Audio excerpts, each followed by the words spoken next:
গর্ভবতী অবস্থায় যদি হাতে মেহেদি দেয় তাহলে কি বাচ্চার শরীরে দাগ পড়ে? একটু জানাবেন। গোসল করার পর পুনরায় ওযু করার প্রয়োজনীয়তা আছে কিনা? প্রচন্ড গরমের কারণে যদি ঢিলা গেঞ্জি পরিধান করি তাহলেও কি আল্লাহ লানত বর্ষিত হবে? 3 পিস পরে নামাজ পড়ি, পা দেখা যায়, মোজা পরে নামাজ পড়লে কি হবে? গোপন অঙ্গে হাত লাগলে ওযু ঝাঁকে কিনা? ছোট বালতি থেকে পানি না ঢেলে পানির মধ্যে হাত দিয়ে ওযু করা যাবে কিনা? নখপালিশ লাগিয়ে নামাজ পড়লে নামাজ হবে কিনা? কারো থেকে ঋণ নিলে যার থেকে ঋণ নিয়েছি ওই ব্যক্তিকে পরবর্তীতে খুঁজে না পেলে করণীয় কি? হাত পায়ের নখ কাটার পর তাকে মাটির ভিতর গাঁটতে হবে? হাসিবুল হোসেন জানতে চেয়েছেন গোসল করার পর পুনরায় ওযু করার প্রয়োজনীয়তা আছে কিনা? না, গোসল যদি সুন্নাহসম্মত করে থাকেন আলাদা ওযু করার কোনো প্রয়োজন নাই। 2 হাত কবজি ধুয়ে কুলি করে নাকে পানি দিয়ে মুখ ধুয়ে হাত ধুয়ে মাথা মাসে করে তারপরে গোসল শেষ করে আসলে পা ধুয়ে চলে আসবেন।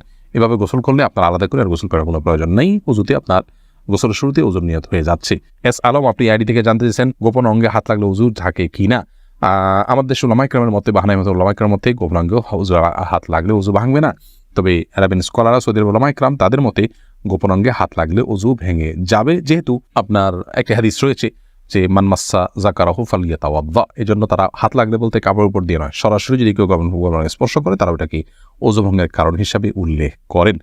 অতএব সেই জায়গা থেকে এটা ওযু ভঙ্গের কারণ তাদের মতে, আমাদের উলামায়ে কেরামের মতে এটি ওযু ভঙ্গের কারণ না। এমনি আমজাদ হোসেন জানতে চেয়েছেন হাত পায়ের নখ কাটার পর তাকে মাটির ভিতর গাঁটতে হবে? যেহেতু এটা মানুষের শরীরের অংশ, ময়লা আবর্জনা ফেলার জায়গায় না ফেলে এটাকে কোনো মাটিতে দাফন করলে সেটা উত্তম, ভালো কাজ, কিন্তু এটি ফরজ ওয়াজিবের মতো কোনো কাজ নয় যেটা না করলে গুনাহ হবে।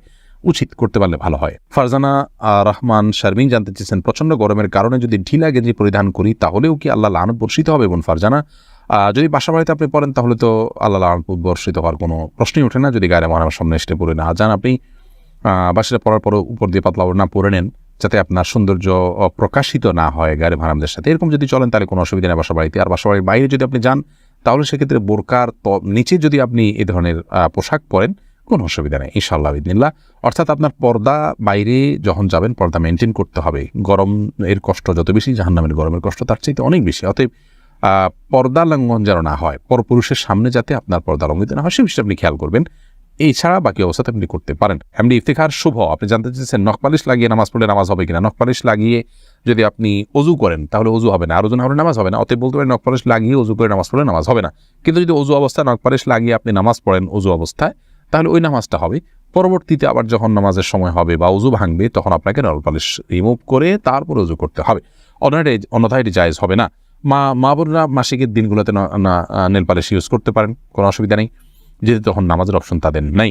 কিন্তু পরবর্তীতে আবার নামাজ যখন শুরু হবে তার আগে তাদেরকে সেটি রিমুভ করে নিয়ে তারপর ওযু করে নামাজ পড়তে হবে। কারজাই এর দিকে আপনি জানতে চেয়েছেন কারো থেকে ঋণ নিলে যার থেকে ঋণ নিয়েছি ওই ব্যক্তিকে পরবর্তীতে খুঁজে না পেলে করণীয় কি? যদি কোনোভাবে খুঁজে পাওয়া না যায় এবং আশাও ছেড়ে দেন তাহলে সেক্ষেত্রে সেই ঋণের টাকা আপনি যে কোনো গরিব মানুষকে, অসহায় মানুষকে আপনি দান করে দিবেন বা কল্যাণমূলক খাতে দান করে দিবেন ওই ব্যক্তির তরফ থেকে, প্রাপকের তরফ থেকে, তাই আপনি দায়মুক্ত হবেন ইনশাআল্লাহ। মোহাম্মদ আরাফাত ইসলাম জানতেছেন ডান হাতে খাবার গ্রহণের সময় প্রয়োজনে কি বাম হাতে পানি পান করা যাবে? প্রয়োজনে বলতে কি, ডান হাতে পানি পান করা উচিত, খাবার গ্রহণ করা উচিত। ইভেন আপনার খাবার খেলে আঙ্গুল চেটে তারপরে আপনি ডান হাতে ধরে খাবেন। যদি আমাদের দেশে ওলামা ইকরাম বলেন যে বাম হাতে আপনি পানির পাত্র ধরলেন, ডান হাত দিয়ে ঠেক দিলেন, তার মানে 2 হাত ধরে খালেন, এটা জায়েজ আছে, এটা একটা পন্থা মাত্র, কিন্তু সবচেয়ে উত্তম হয় সরাসরি ডান হাতে খাওয়া। সেক্ষেত্রে খাবার লেগে যাওয়ার যে ভয় থাকে গ্লাস ইত্যাদিতে, সেটা থেকে বাঁচার জন্য আপনি পরিষ্কার করে নেবেন, আলতো করে ধরবেন, কিন্তু ডান হাতে খাওয়া উচিত, পান করা উচিত, যেহেতু হাদিসে সুস্পষ্টভাবে ডান হাতে খাওয়া পান করার নির্দেশ রয়েছে। শিখা ইসলাম আপনি জানতেছেন 3 পিস পরে নামাজ পড়ি, পা দেখা যায়, মোজা পরে নামাজ পড়লে কি হবে? পায়ের পাতা ঢাকতে হবে কিনা মেয়েদের নামাজের জন্য মধ্যে এটা নিয়ে মত পার্থক্য আছে। অনেক উলামায়ে কেরাম এটাকে শর্ত করেছেন। আমি ব্যক্তিগতভাবে এই মতটা চাইতে যারা বলেন যে পায়ের পাতা, পাতা বলতে পায়ের পাতার তলের অংশ এটা ঢাকার শর্ত দিয়ে থাকেন, তাদের মতটাকে আমি সমর্থন করি না।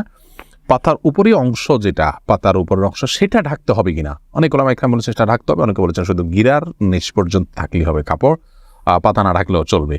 তো দুই পক্ষের ওলামায়ে কেরামের দলিল রয়েছে। নিরাপদ হলো এমন কাপড় পরা যে কাপড়টা অনেক বেশি লম্বা হয়, যে পায়ের পাতার উপরের অংশ সহ ঢাকা পড়ে। তলা ঢাকার জন্য, মোজা পরার জন্য আলাদা করে কষ্ট করা বা কসরত করা এটা আবশ্যক নয় ইনশাআল্লাহ বিদিনিল্লাহ। নামাজ হয়ে যাবে যদি কেউ মোজা না পড়ে। ফারজানা সুলতান আপনি জানতেছেন কিবলার দিকে পা দিয়ে শোয়া যাবে কিনা? কিবলার দিকে পা দিয়ে শোয়ার ব্যাপারে কোনো হাদিসই নিষেধাজ্ঞা সরাসরি নাই।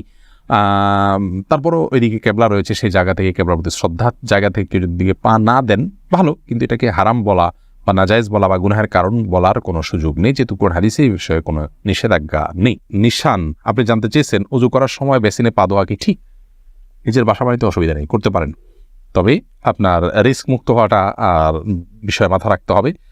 নিজের জন্য রিস্কি হলে সেটা আপনার জন্য করা উচিত হবে না, কারণ নিজেকে বিপদের মুখে ঠেলে দেওয়া ইসলাম শরীয়তে সেখানে জায়েজ নয়। অসময় এখান থেকে পড়ে বা দুর্ঘটনার শিকার হতে পারে মানুষের। যদি সেরকম না হয়, আপনি আশপাশে কিছু ধরে করতে পারেন, তাহলে এটা জায়েজ আছে। কিন্তু পাবলিক প্লেসে বা বাইরে এরকমটি করা অনুচিত, যেহেতু এটা দৃষ্টিকটু। অন্য ধরনের মানুষরা আছে যারা এই বেসিন ব্যবহার করবে, তারা দেখে হয়তো ইসলাম সম্পর্কে বাজে ধারণা নিবে বা তাদের হক নষ্ট হতে পারে বা আশপাশে পানি পড়ে ভিজে যাবে, জায়গাগুলো নষ্ট হবে। সেই জায়গা থেকে পাবলিক প্লেসে এমনটি না করা উচিত, কিন্তু করলে ওযু হয়ে যাবে। ফারিয়া এনামুল, আপনি জানতে চেয়েছেন ছোট বালতি থেকে পানি না ঢেলে পানির মধ্যে হাত দিয়ে ওযু করা যাবে কি না? যাবে। হাত দিয়ে কোষ করে উঠিয়ে আগে হাত ধোবেন 3 বার, এরপরে আবার আপনি কোট দিয়ে স্বাভাবিকভাবে ওযু করতে পারেন, কোনো অসুবিধা নেই। নবী সাল্লাল্লাহু আলাইহি ওয়াসাল্লাম এই পদ্ধতিতে ওযু করেছেন। আনাবিয়া বাহার নুসরাত, আপনি জানতে চেয়েছেন নামাজের ভিতর বারবার থুতু ফেললে কি নামাজ ভেঙে যাবে? নামাজের ভিতরে বারবার কেন থুতু ফেলবেন?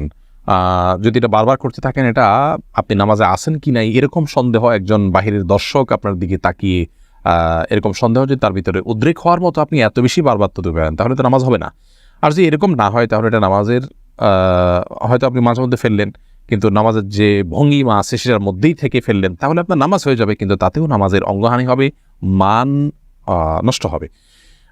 মাঝে মধ্যে আপনি বাধ্য হলেন ফেলতে, সেটা যদি আপনি ফেলেন যথাযথ উপায়, যেমন আপনি টিস্যুতে ফেললেন, মুখে পোকা ঢুকে গেছে কথা বা এই জাতীয় কিছু, সেটা জায়েজ আছে, কিন্তু প্রায় বা বারবার এরকম করা উচিত নয়, জায়েজ নয়। লালপুরি আড়ি থেকে আপনি প্রশ্ন করেছেন গর্ভবতী অবস্থায় যদি হাতে মেহেদি দেয় তাহলে কি বাচ্চার শরীরে দাগ পড়ে? একটু জানাবেন।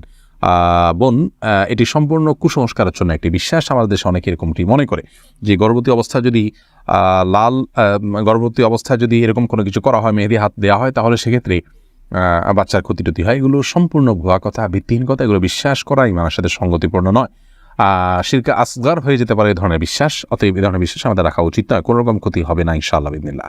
আকলিমা আখি, আপনি জানতে চেয়েছেন মুসলমান মেয়েরা ধুতি সালোয়ার পরতে পারবে কি না? এটা পরা উচিত নয়। ধুতি যেহেতু হিন্দুদের একটা ধর্মীয় পোশাক বলা যেতে পারে, হিন্দুদের একটা কালচার, সেই কালচারের অনুকরণ মুসলমানদের জন্য করা জায়েজ নাই। মুসলমানের জন্য অন্য আপনার মুশরিকদের বা আল্লাহর প্রতি যারা বিশ্বাস রাখেন না, সেই সমস্ত মানুষদের সংস্কৃতির অনুসরণ করা জায়েজ নয়। সেই জায়গা থেকে ধুতি সালোয়ারটা যেহেতু অনেকটা ধুতির মতো, আপনার পায়ের দিকে একটু উঠে থাকে ধুতির মতো, এটা একজন মুসলমান নারীর জন্য ব্যবহার করা উচিত না। এটা অমুসলিমদের সাথে সাদৃশ্য গ্রহণ করা। নবী সাল্লাল্লাহু আলাইহি ওয়াসাল্লাম বলেছেন, মান তাশাব্বাহা বিকওমিন ফাহুয়া মিনহুম, যে ব্যক্তি কোনো জাতির সাথে সাদৃশ্য গ্রহণ করছে তাদের অন্তর্ভুক্ত। আবু দাউদে বর্ণিত হাদিসের আলোকে এটি করা উচিত।